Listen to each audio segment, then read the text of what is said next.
Good day. This will be the last topic under week 2, which is we will now focus on,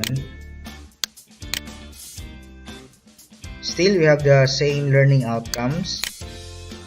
So the electronics terminologies, and now we will define the communication and automation for designing the system. So for now, this will be the last topic. We are now discussing about the building systems. And the first one, which is derived from the new technology, now building and structures are now embracing building automation system.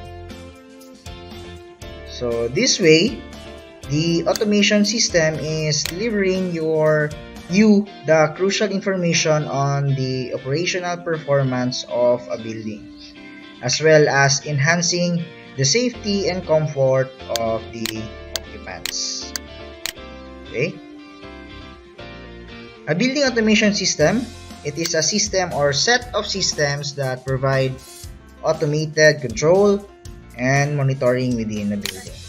So control is centralized, meaning that these systems can be monitored and adjusted from a small number of stations located throughout the building. So a building automation system, which is BAS, combines everything from HVAC. This topic will be discussed in week 2, in module 2 rather. So and lighting to security alarms and AV features into a single system that operates within an office or building. So this centralized system uses a computer. So as you can see, computer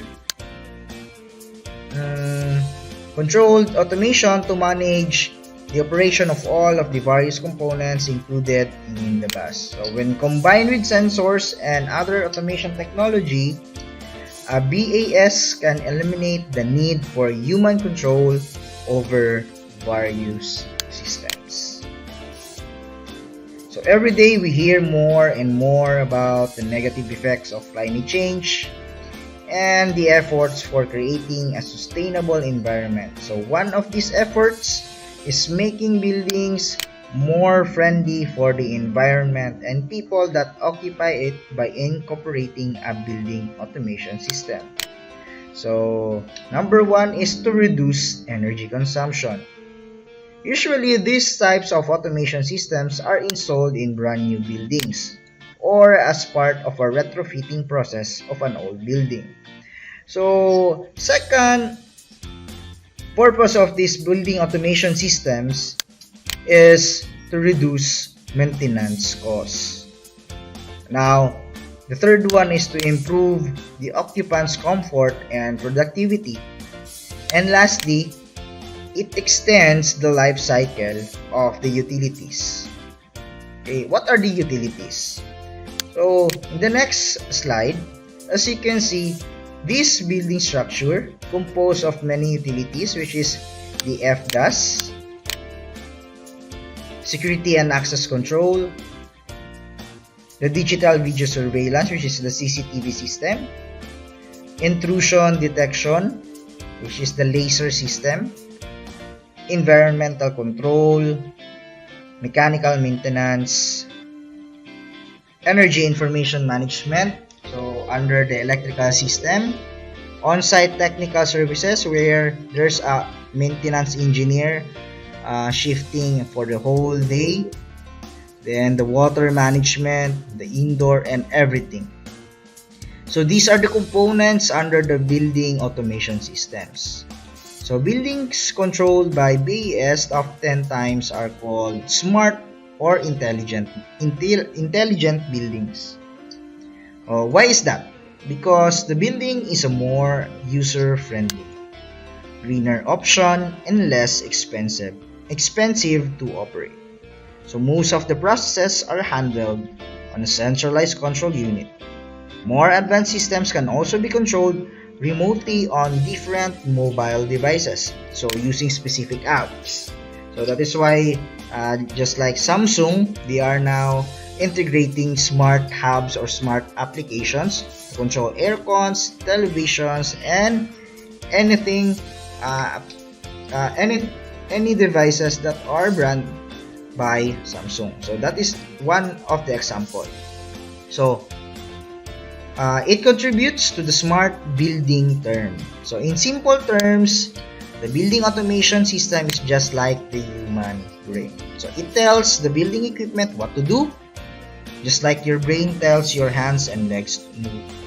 So the core functionalities of BAS are keeping the heating and cooling and ventilation within a certain range. So humidity control, lighting based on occupancy schedule, proper functioning of the elevators, which will be the last module topic, fire prevention, security, and other critical systems in the building. So there's so many systems can be part of the BAS. So just like I said earlier that we have the HVAC systems, rooftop units, the electrical systems including the lighting, security systems including the surveillance cameras and alarms, plumbing systems, fire alarms and other emergency systems, and lastly, the elevators and more, which is the vertical transportation. It should also monitor the performance and potential failures of each utility.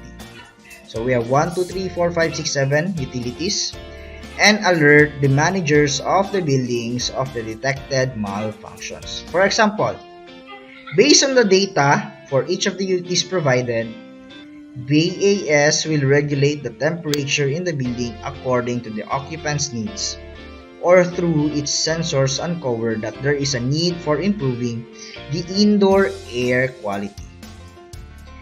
Many people think of commercial buildings as static objects or just like normal buildings. However, there are so many processes in everyday life that make these buildings very vibrant. So in only one day, the lights go on and off numerous times, vents letting air according to the needs of the employees, cooling and heating systems adjust the temperature, and many more processes that have to be controlled properly.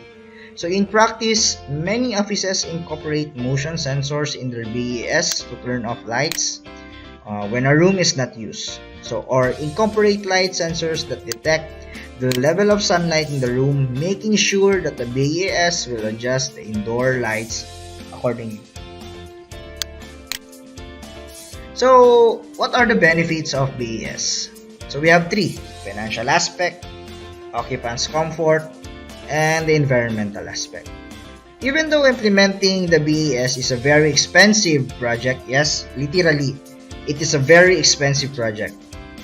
Properly used, one pays for itself over time, but it lowers the maintenance costs and utility bills for a long time.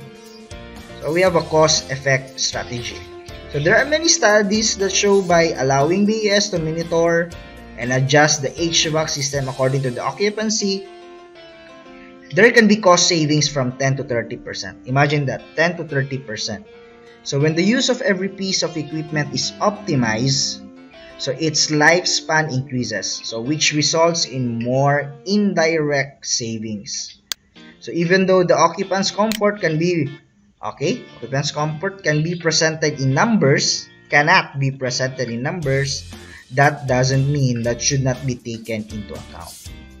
So the biggest benefit of having an automated HVAC system is having proper temperature in winter and summer by regulating the temperature before anyone arrives in the building. So it is a very environmental aspect impact. So properly configured BAS can help to build operators to avoid unpleasant calls of employees feeling too hot or too cold. So smart buildings tend to have fewer carbon footprints. So for now, we are now in 2021. So everything is concerned about the environment. So smart buildings opens the door for receiving certifications such as LEED, Energy Star, or Tenant Star. So many buildings are okay. We all know about 1-star hotel, 2 stars hotel, but now there's a category for the hotel establishment applying certifications such as LEED, Energy Star, or Tenant Star. So many buildings owners are particularly interested in having a portfolio of energy efficient buildings. So that is why architects and electrical engineers must be partner in producing a green buildings nowadays. So adapting the right building automation systems. So building managers need to make sure that it will not become obsolete in few years. So take note on that. So the ever-changing technology poses a big challenge for these systems. So building managers need to be up to date with all the technology changes and how these changes can be implemented in the existing system. So building automation systems are not something that you will set and forget. So it needs a proper strategy so it's functional for many years. Now, sometimes in the Philippines, you are very familiar, or I think many are familiar with the energy management system. But energy management system is different from the building automation system. As you can see on the definition, BAS is the combination of software and hardware, where the EMS doesn't control the systems, but instead, its purpose is just to monitor, collect, and analyzes data. So this gives you an insight or an information that the Philippines is implementing EMS, but few of the buildings here in the Philippines are implementing the BAS. Since the energy management system is sponsored by the local distribution company just like Davolite, Veco, Meralco. So they are the one who sponsored that kinds of system. Okay, before we end this discussion, I will give you 5 intelligent building examples. So in Singapore, we have the Capital Tower. So in Australia, we have the Hindmarsh Shire Council. In the Charlotte, okay, North Carolina, so Duke Energy Center. Then we have the Crystal London and the Burj Khalifa in Dubai. So I think this slide is related to your plate where you make a review on these 5 intelligent buildings and to integrate it in the Philippines high-rise buildings. Okay, thank you.